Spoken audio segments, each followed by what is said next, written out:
It's the Health in the Real World podcast. It's time to start the show with Chris Janke as your host. Here to give you everything that you need when it comes to fitness strategies. We keep it simple and easy. It's your roadmap to get healthy. You don't need equipment and you don't need a gym.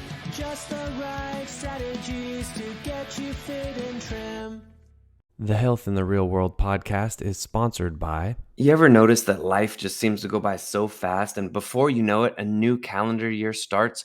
We don't even seem to be any closer to our goals. And even worse, it seems like every time we focus on one goal, others slip through our fingers. This is a journal I made that is extremely simple to use, creating a game worth winning. It's a paper journal that you write in, old school style, yes, just like the 20th century, creating a game worth winning, a journal to design and implement your goals with money, health, organization, and time management, available at Amazon. Hello and welcome to Health in the Real World. I'm Chris Janke, joined today by Tyler Moon. Tyler, welcome. Welcome to the show. Thanks for joining us. Hey, thanks, Chris. Thanks for having me on today. Well, you have a great story. I want to let you tell it. Tell me a little bit about, or tell the viewers a little bit about what happened in 2019 and then how that led you to where you are now and everything in between. Yeah, so on October 6, 2019, I was running the Twin Cities 10 mile, which is a 10-mile race in the Minneapolis-St. Paul area. And shortly after mile 8, so almost done with the race, I suffered a sudden cardiac arrest, which is something that had never ever crossed our minds, something that's not something that happens in my family, no medical history for that. But for about 10 to 15 minutes, I was laying on the pavement, having CPR administered to me by a group of strangers before an ambulance could come and shock me back into rhythm. Wow. And so, like you said, you had no warning signs, no family history, nothing. Do they know now, looking back, like, is there anything like medically, can they explain it, or was it just like one of those flukes that happens sometimes?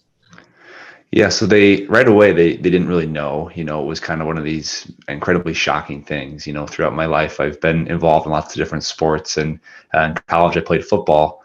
And so definitely there were opportunities for this to come out in different ways throughout my life. But it happened on October 6th for whatever reason. And so we've done a lot of cardiac stress tests, which is kind of a fancy word for running on a treadmill and people tracking you at the hospital. And so they put you through all these different tests. And each time on my cardiac stress test, we've seen that around 160 beats per minute. My heart, maybe for lack of a better word, does a little double beat, what we call a couplet. So it doesn't follow its normal rhythm. It does a little da-da instead of the normal beat. So that is what they're thinking. Maybe on that specific day, it wasn't a double beat, but it turned into maybe a triple beat or a quadruple beat, and so on and so forth, which caused my heart to go into that cardiac arrest. Wow. And caused me to collapse on the pavement. Wow. So since then, I would imagine waking up from something like that'd be a huge wake-up call for your life. How has life been since then? The last 4 years or so? What's been going on? Yeah, so fortunately for us, I wasn't too rattled or shaken by it. We have a really strong faith, and so that really carried us through a lot of the hard times. But I know looking forward, we felt even stronger in our convictions and our faith. And so we've really taken this and used as a platform to encourage people and to let people know that you can get over and you can get through and you can be actually better on the other side from a lot of the challenges and hard things that you have in your life. So we've really taken it and used it as fuel, honestly, for our lives. And hopefully we can encourage people through, podcasts like this or different speaking events or just in daily conversations with people. So that's been a really big blessing from that situation, is being able to take it and then use it for the good of ourselves and other people. Have you, the group of strangers that did CPR on you, have you had contact with them at all, or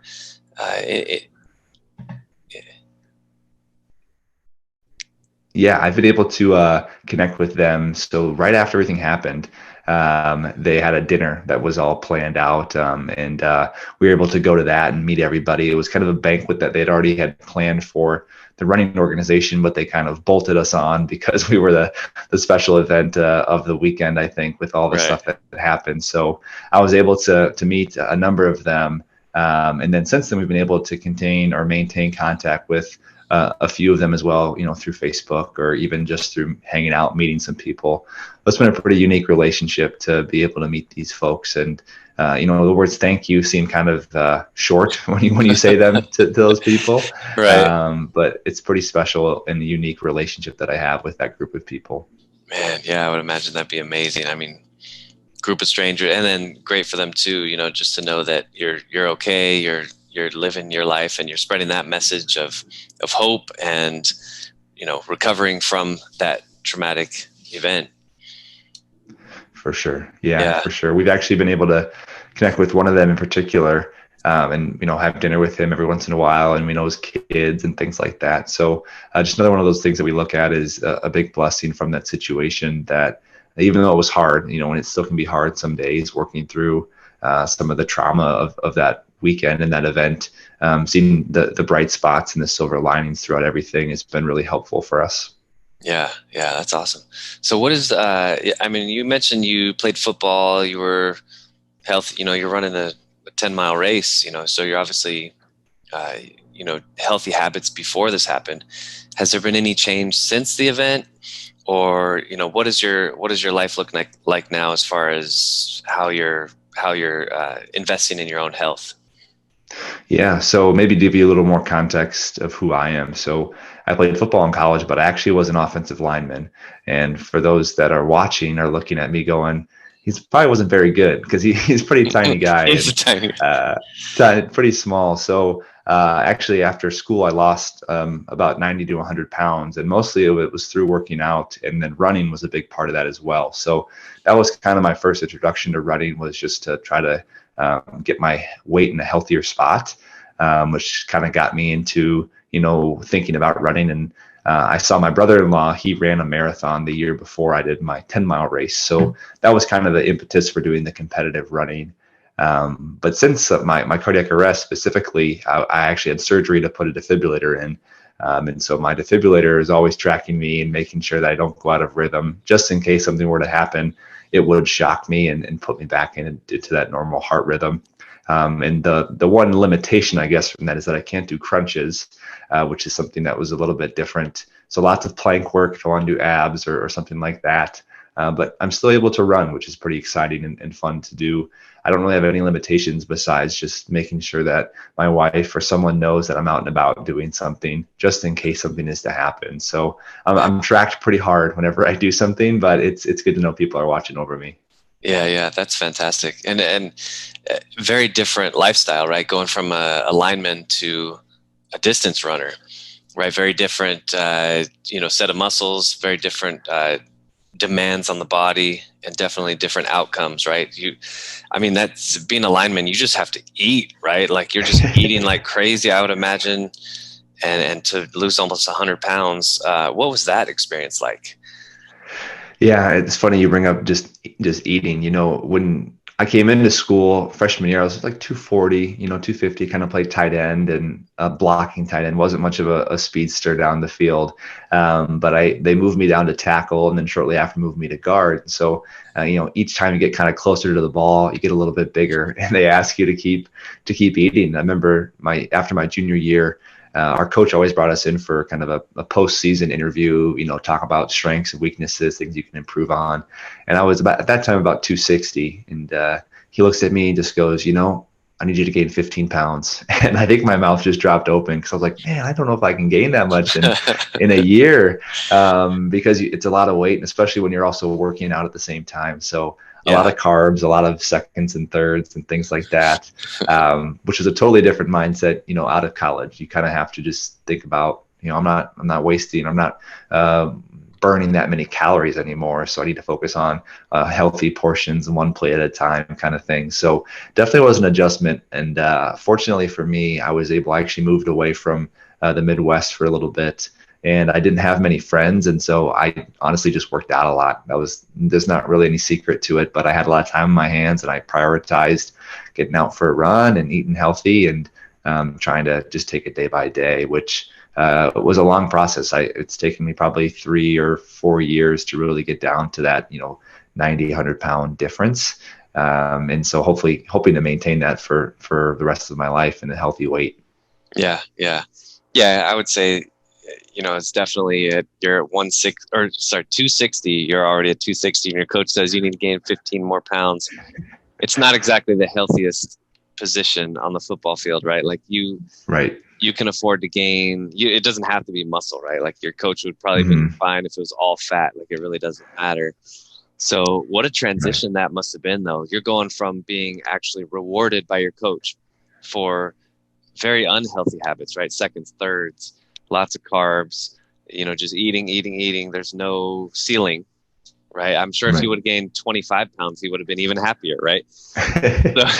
Maybe if I was slow, he wouldn't have been happy, but he definitely wanted me to gain some weight and muscle. And fortunately had a healthy strength coach, but it was a unique change for sure. Yeah, very interesting. And then to dip down, you're probably sub 200, I would imagine, and all these different habits to go through. But what do you tell people who maybe somebody who didn't play football, they was just maybe mindless eating, unintentional, but they got up to 260, 270, or they have a significant amount of weight to lose? What do you tell somebody having gone through that about your journey? Yeah, for me, it's definitely, when I talk to people about it, I always try to ask people about their why. Why do you want to lose weight? Why do you want to change your habits? And I think that's truly the thing that's going to drive you forward. I'm people's weight. Obviously, I want people to be healthy, and that's good to be healthy. But the long-lasting weight loss things, in my mind, the way that I've seen them, are things that are rooted in a really strong why. And then secondly, it's just taking daily choices, the 10 or 15, 20, 50 choices you make every day regarding food or sleep or exercise, and just having people optimize those to the best of their ability. So it's nothing too crazy. A lot of folks would ask me, I don't know if they were hoping for a magic pill or something, but for me, it was just having a strong why and just choosing every day to make positive decisions. And then the rest just figured itself out. And so I would just encourage folks who are there to just take it one day at a time and to just do your best, because that's truly all you can do at the end of the day. Yeah, definitely. So what was your why? What was the reason that got you to start losing that weight in the first place? Yeah, for me, I was never was like I was ashamed of the weight that I gained in school. I was there for school, and then I also had the opportunity to play football. So I was happy that I was, where I was with strength and fitness. But then coming out of it, I just realized that I just didn't need that, for my life going forward. I wanted to, have healthy knees, healthy joints, and healthy body for years to come. And, if we ever have a family or grandkids, things like that, I wanted to be around for it. So that to me was my big why, was just to focus on a healthy lifestyle for, decades to come. And that really just drove me forward. And I really started to kind of love running. I didn't really like running before then. Honestly, it was kind of a means to an end. Get from this point to that point as fast as you can. But over time, I've really enjoyed how running has been a great, not only mental, but physical strengthener for me. That kind of was the why behind it, and how I was able to continue to chip away into a healthy, manageable weight. Yeah, that's huge. I mean, you originally started probably because the why in front of you was your motivator, and now to intrinsically actually enjoy running. I think that's, and for people, it can be running, it can be weightlifting, it can be stretching, it can be whatever. But I think that's fantastic that you found something that you just enjoy the process, right? Which is great. Yeah. Yeah. And maybe to bolt onto that, Chris, too, if people are, working with their activity or their health and weight, it's, finding your why, doing your daily choices, but finding something that you actually enjoy. I think that's really important. And choosing, you might not be a runner, but maybe you like to walk or swim or whatever it is. Choosing what's best for you and your lifestyle, not comparing to other people, but just doing what's best for you. I think that's super encouraging, and hopefully people can take that to heart if they're looking into changing their weight in that way. Yeah, definitely. I agree with that 100%. Tyler, what would you tell people if you were at a corporate event and you're the keynote speaker or you're the speaker at a graduation ceremony? How do people get the most out of their lives? You can go big picture, whatever direction you want to go. How do people get the most out of their lives? I think just waking up every day and seeing it as a gift. When you look at your life as just something that's been given to you, one day, this is your day to make the most of it. That perspective, when you look at it that way, not that something that you have to do, but that you get to do every single day, I think that'll optimize all your decisions. Because when you view your life as that, as something that you probably don't deserve, but something that's just been given to you, you make choices that kind of honor that. So I would tell people that today's a gift and tomorrow is not guaranteed. Through my life story and through many others, one moment could really change everything for you. So take each moment, take each breath, and do the best you can with it and see what the results are. Awesome. Well, Tyler, how do people get in touch with you online, social media, if they want to learn more about your story?